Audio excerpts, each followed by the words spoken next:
Danas smo došli na jedno specijalno mesto gde ćemo upoznati čoveka za koga kažu da je vrhunski majstor u pravljenju stejka, ali šta je najzanimljivije je to kako je on u stvari postao kuvar, pa ćemo to da istražimo. Evo, tu smo nas dvojica ispred... Nalazimo se ispred La Brase, to je restoran u kojem je on glavni kuvar i sad ćemo da vidimo njegovu priču.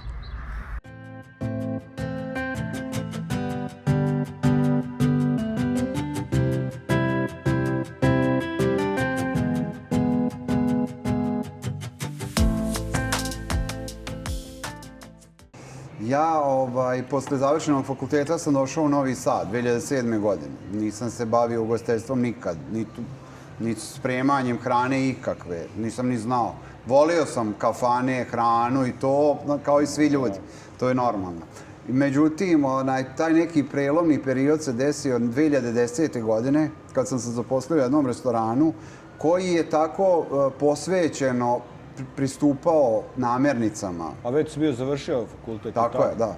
Završio fakultet. I onda, malo po malo tu, radeći, sam se upoznao s vinima i sa mesom. Ovaj tip mesa, drajić. Mi smo radili u nekim našim frižiderima i imali smo veliki kal, puno smo mesa bacali to, ali to nije bilo popularno uopšte kod nas ovde u Srbiji. Niti sam ja čuo pre toga za to.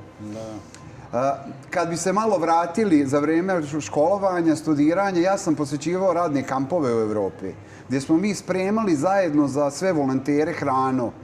Tako se dvoje odredi od 30 ljudi i svaki dan neko drugi sprema. I tamo smo bili po jedno 3 nedelje. Možda ta priča vuče to. Period prije tog restorana ja sam radio za jedno švajcarsko osiguranje. Znači imao sam stabilan posao, siguran, ali nije mi to... A to bilo kao u struci, imalo veze s pravom, da. Nije mi to bilo zanimljivo. I zbog toga što mi nije bilo zanimljivo, hteo sam da se odvažim i skupio hrabrosti da pokrenem nešto drugačije. I ušao sam u ovaj svet zrenja mesa, vatre... Kulinarstva, tako je. I zamenuo sam faktički odelo sa kuvarskom bluzom. A čekaj, imam jedno pitanje. Da li si ti uopšte radio u struci kad se završio fakultet? Si išao neku praksu? Ja sam radio prvo u jednom institutu zaštite ljudskih prava, Independent, na praksu u Zenici. U suštini, struka. Mi smo se bavili povratom stanova za izbjeglice, raseljene koji su za vreme rata otišli, pa su, imali smo tim advokata neki... Dakle, bio ti put malta ne zacrtan u tvojoj struci, da si mogao da radiš. Jeste, put je bio zacrtan, međutim ja sam odvažio se i otišao od tog puta. Znaš kako ja razmišljam, kad je Marko rekao, ja sam tebe upoznao tamo kod njega, ali nebitno. Kaže, ljudi se bavi nekim drugim poslom da bi sebi olakšali studiranje ili isfinansirali studiranje i onda kad završe ono što su završili, traže posao u svojoj struci i kreću da rade to zašto su završili. I onda kaže, Marinko je jedinstven slučaj koji u stvari završio fakultet i onda počeo da radi, kontra si varijant napravio. I sad mi nije jasno, ali izgubio si vreme na neki način studiraju. Izgubio sam vreme. Mogao si to da radiš i bez fakulteta. Izgubio sam vreme, ali nisam imao tu strast tada. Nisi je prepoznao. Tako je, nisam je prepoznao. U suštini, taj neki prijelomni trenutak koji je se desio je bio taj da čovjek nešto zavoli, a nije ni znao, možda je u podsvijesti znao da voli te stvari. Nisi prepoznao. Nisam prepoznao, da. I onda sam na neki teži način došao do svega ovoga. Ali u suštini ovo sad traje već neki 15 godina. Tako da strast ne jenjava. Tako je, i još je i veća. Još je i veća, zato što ja, na primjer, kad gledam neke druge ljude, ja sam na pravnom fakultetu imao rimsko pravo, pa smo imali latinski jezik kao uslov za polaganje rimskog prava. Ja sad kad se bavim ovim mesom, sve ima latinske nazive. Da. Ja sad kad pričam ljudima iz struke ove mesne, oni ne poznaju to. A tim se bave ceo život. Koristiš iskustvo sa fakulteta. Ne znaju šta je musculus longissimus. Tako je, oni u suštini šta je tu glavno? Ti više medicinu bilo dobro. Glavna stvar je tu da čovjek treba da radi ono što voli. Ako ti ne voliš to što radiš, ti tu nećeš ni uspjeti. To ćeš raditi čisto zbog rada. Ja ne radim zbog rada, ja hoću da uđem u tematiku, sad imam nož. Pa zbog čega, koga je napravio, zašto, odakle on potiče, daj da vidimo, ovo je drvo, neko je to drvo obradio, neki majstor se namučio da napravi ovaj proizvod. Ovo nije samo za sečenje. Da. Znači, ovo ima svoju neku vrednost. Isto tako i sa mesom. Neko je se bavio uzgojem tih krava. Ja to želim da prenesem na ljude. Znači, uzgajao je te krave 2-3 godine, otprilike tako je kod nas ovde, ona junetina se kolje. Pa onda sam držao ja tu u frižiderima za zrenje mesa 40 dana, pa obradio, pa vakumirao, pa ispekao, pa isekao i onda vi to konzumirate. Znači, mora čovjek da ima neko poštovanje prema toj namirnici. Ja to tako gledam. Malo ljudi ima neko poštovanje prema bilo kakvim stvarima. Oni te stvari... Vide samo završni čin, uopšte ne znaju šta prethodi tom svemu. Ne znaju koji je put bio mukotrpan da bi mi došli sad do ovog noža koji je došao iz Argentine i iz Buenos Aires. I on je prošvrcovan. Znači, on nije kupljen pa plaćen, kupljen je tamo sve normalno, ali u suštini ovakav neki ovo je ručni rad. Neko je napravio. I sad, ja sam išao, sekao sam ja to meso pred gostima i sve ostalo. Imao sam i taj neki put na početcima, dok nisam upoznao jednog. Svi kažu treba imati nekog mentora. Ja mislim da ne treba imati mentora, nego treba da se ugledamo na bolje od nas trenutno koji smo. Možda ćemo mi u budućnosti biti bolji od tog nekoga u koga smo se ugledali. Mi smo imali neke kao konsultacije ili neki konsulting u restoranu prošlom, tu gdje je to sve i krenulo. Ta sva priča je krenula iz nekog malog bistroa, La Mer se zvao, u Novom Sadu, gdje su bila vrhunska mesa na ponudi iz inostranstva. Samo jedno pitanje da te vratim. Kako si ti došao do La Mera? Evo ovako. To je poenta. Evo ovako. Ja sam Jer ti si tu u stvari saznao šta voliš. Tako je. Ti nisi do tad znao šta voliš. Nisam, da. Ja sam živeo neki 700 metara od tog restorana. Prolazio sam dosta puta. To je onako, stepenice vode ka gore i ti vidiš tamo nešto u polumraku. Ne vidiš ti tu šta se dešava. Nije to sad lokal kao sad ovde. Vi prođete, vidite, sad mi ovde sedimo. To je već iznad. Ne znamo šta se gore dešava. Ja radići u osiguranju,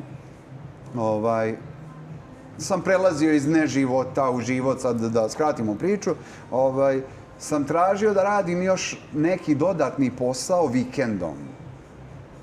Onda sam se zaposlio u klubu Sterija, koji je postojao nekad, tad je već bilo 20 godina, neke 18-20 godina postojanja kluba u Srpsko narodno pozorište, tako je.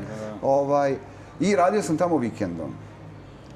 Tu mi se ukazala prilika da bude menadžer tog lokala. I bio sam veoma kratko, zašto se on nekih godinu i po dana zatvorio. I onda posle toga sam tražio neki posao ovako, slao sam tako CV-e i poslao sam i taj restoran. Ali niko nije odgovarao ništa. Do jedno veče, tako neki, kiša je padala, kišno neko veče bilo je, ja dobijam odgovor, da li možete da dođete naravno za posao. Lupam, 6 sati popodne februar. Ja kažem, mogu, to je meni bukvalno 2 ulice da pređem. I kažemo, i ja odem gore, upoznam se s ljudima, zanimljiva priča, ajde može čaša vina, voliš vino, volim, mi smo vinski bar, prodajemo vina, imamo 5-10 tijela, specifični, imamo kuvara zanimljivog, mali je to kolektiv, cilj je razmena znanja, bilo šta da ne znaš, pitaj kolegu, on će ti objasniti, ne zato što je to njegov posao, nego zato što ti ljudi vole to da prenesu, to znanje. I onda je to trajalo 5 godina. Čekaj, tamo oni su već imali kuvara koji to... Oni su imali kuvara koji nije spremao ovo meso. koji je imao Klasične. neki 10 jela. Nisu baš klasična bila jela, više je bila onako francuska kuhinja. Ne znam, tad sam se susreo sa biftekom, jeo sam biftek i ranije, ali sa gušćom džigericom. Tako nešto. Sa malo i sva ta jela koja su tamo postojala, mi smo to non stop probavali. Što je zanimljivo. Vi kad se zaposlite sad u neki restoran, 90% osoblja ni ne proba to što prodaje. Mi smo sve to jeli i probavali. Zato što znaš šta sprema. Tako je, i znali smo iza čega stojimo kad nekome to ponudimo. Došlo je vreme da se na tržištu pojavi steak kao oblik jela, kao juneća rozvratna sa biftekom, kategorizovano kao naši stari mesari, ali to su faktički juneća leđa, to su mišići. I jedna firma iz Beograda je to prodavala, te steakove, mi smo to kupovali od njih. To se kvarilo baš često. Mi nismo znali zašto je to kvari, ali otvoriš, smrdi. Mi smo većinom toga jeli, zato što znamo da će se pokvariti naredni 3-5 dana i ti moraš to da jedeš. Mi smo za topli obrok jeli te steakove. Pored ribe, školjki i svega ostalog što isto imalo kratak rok, jeli smo te steakove. No nisu ugojio. Da, nisu ugoji steakovi i sve. I dok nije došao taj Saša Hasić, on je došao da nas nauči neke stvari. I on je meni tada rekao prvo da to nije dry aged steak, da je to wet aged steak. Ja, šta dry aged steak, wet aged steak, kaže on, pa to je kad uzmeš steak, vakumiraš ga, staviš ga u frižider i on zri u vlaga, frižider vlaga. Ako hoćemo da radimo dry aged steakove, trebamo da radimo u frižiderima, kontrolisani uslovi, temperatura, vlažnost i sve ostalo, provetrenost. I mi smo krenuli sa tim. U međuvremenu on je bio 10 dana tu sa nama. Mi smo pred gostima sekli te steakove kao u vrhunskim restoranima u svijetu. Sad kad gledate na videu u Las Vegasu kako seče, ili tada se tek pojavljivao Nusret. Mi smo sekli steakove, Nusret nije postojao pred gostima. To nešto soli. Da, onaj što soli, tako je. I on kaže, sve to divno, ali da li si ti bio na farmi? Da li si mazio goveda? Tu je taj okidač bio. Kad sam ja shvatio da ja sam mislio da veoma dobro radim svoj posao, ali da nemam bazu, kao kuvar koji ne zna da kuva supu, a pravi vama instalacije na tanjiru. Ali kažete mu može supu da mi skuvaš, on ne zna supu da skuva. To je neko poređenje i ja sam onda krenuo unazad. Na farmu, bikovi, mazi, prilazi ti bik od tonu i 400, ti stojiš, ona otvori onu kapiju, ide da se izvaga, da mi vidimo koliko je on težak. Ti onako si ukočen, evo sad te naježem kako to je, veoma, to je strah. Prilazi život, ja nikad nisam vidio toliko životinju u životu. To je ona priča, živiš ceo život u gradu i ti vidiš šta vidiš na televiziji. Googlaš da vidiš životinju.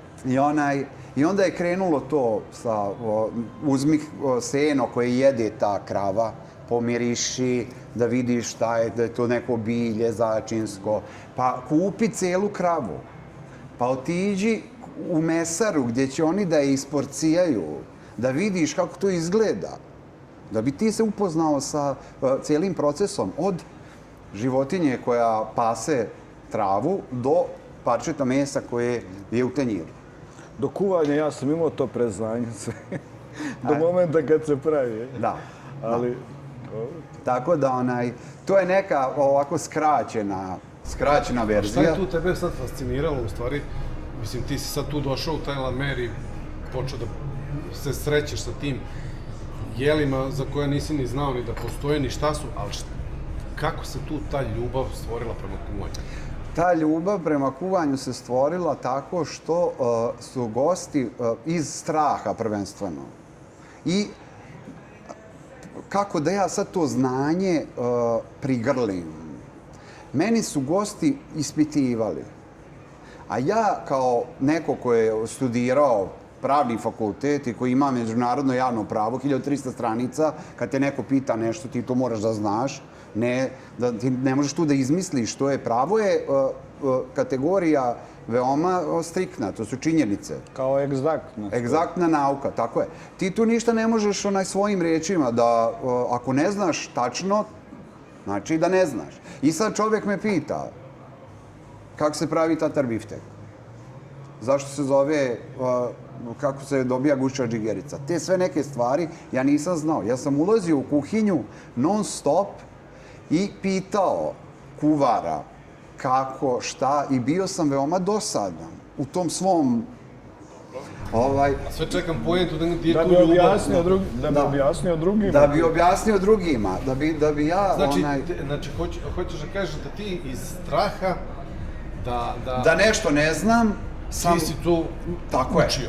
Tako je. Ja iz straha da nešto ne znam, kad me neko pita, sam naučio kako da spremim to. I onda sam ja krenuo na način u jednom periodu u tom Lameru. Mi smo radili samo popodne. I sad, kuvar ne dođe na posao na vreme. Treba neko da naloži peć mi brasov. I ja ložim to. Pa nekad on ne dođe još, a ručak je krenuo, neko mi naruči 2 bifteka. Ja sad to moram da ispečem, sad ljudi stoje, čekaju, ja njih znam, oni tu dolaze, oni su stalni gosti. A već znam teorijski kako to izgleda.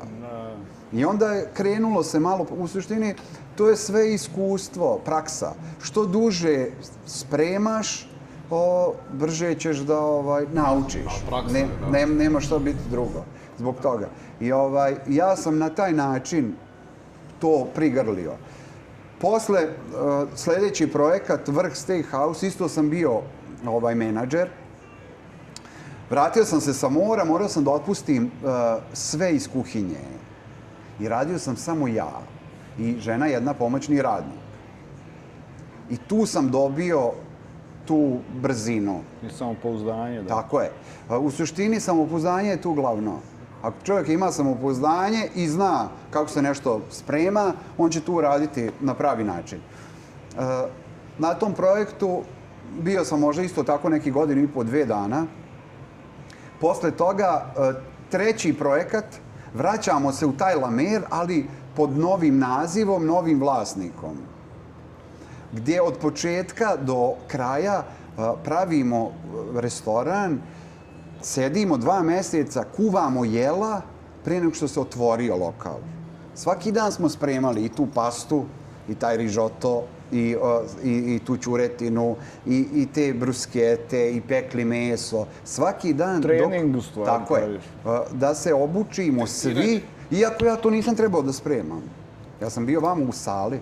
Ja nisam uopšte to, ali da znam u slučaju da ne do... To je ona, kad čovjek je menadžer, ja sam uvijek to gledao na način kao neki rukovodeći kadar. Najlakše je delegirati nešto, nekome uradi to. A šta ćemo kad taj sutra se ne pojavi ili taj sutra ne može to da uradi, a ti ne znaš. Ili još ona gora situacija kad neko te pravi ludim zato što ti ne znaš i on tebi priča svoju priču. Ja nisam teo da meni neko priča moju priču. Ja kad dođem u neki restoran trebam da postavim ceo objekat. Ja moram da znam koliko koštaju ti ljudi. Zbog čega oni koštaju toliko? Ne koštaju oni svi isto. Zašto on košta više? Znači da on zna nešto više. Zašto on meni ne bi preneo to svoje znanje kad već mi plaćamo njega? Da ja mogu to da prenesem. A ti sad u tom novom prostoru nisi imao od koga da učiš, pošto si ti već verovatno znao više nego... Tako je, znao sam više nego oni. Ja sam znao... A da li su oni imali želju da uče od tebe ili nisu? Oni su imali želju, tako je. Čak je jedan Jesu oni napravili sad svoje neke karijere već? Jesu, da. Čak je jedan dečko došao da radi iz Pule u Novi Sad. Sad vratio se posle toga u Pulu, pošto tu je bio kraj kad je korona nastupila. Za vreme korone taj lokal se zatvorio. Mi smo prvi 15 dana radili, non stop je bilo puno. I onda je korona zatvorila sve.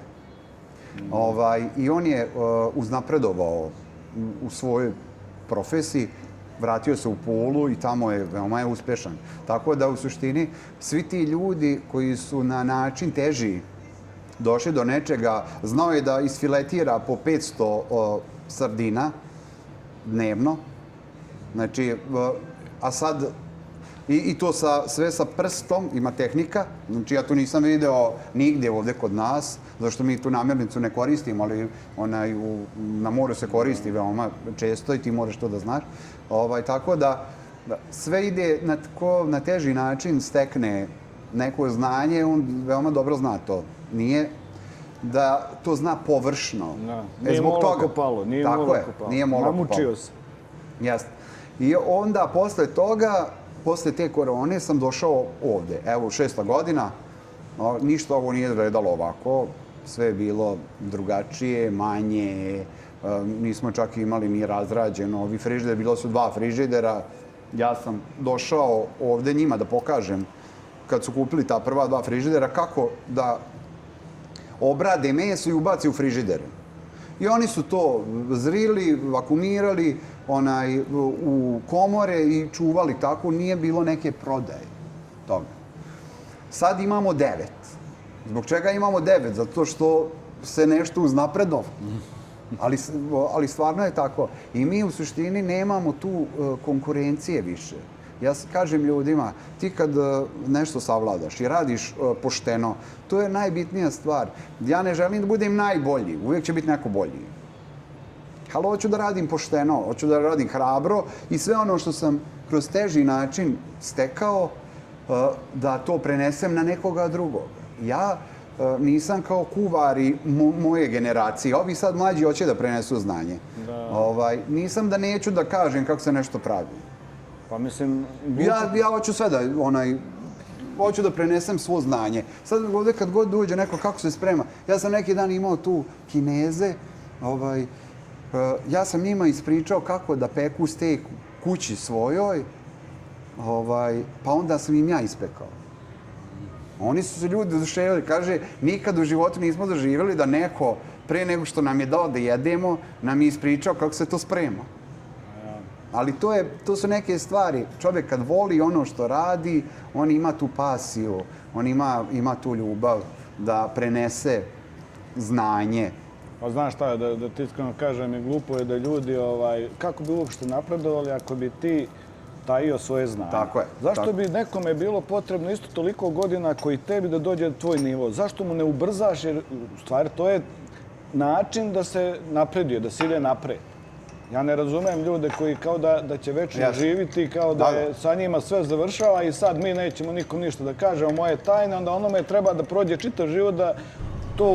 Da, ali neke tajne ostaju, znaš, tajni recept za ovo ostaje tu u porodici. Okej, drugo je, to je specifično kuvanje, pa možda neke stvari možeš da sakriješ jer...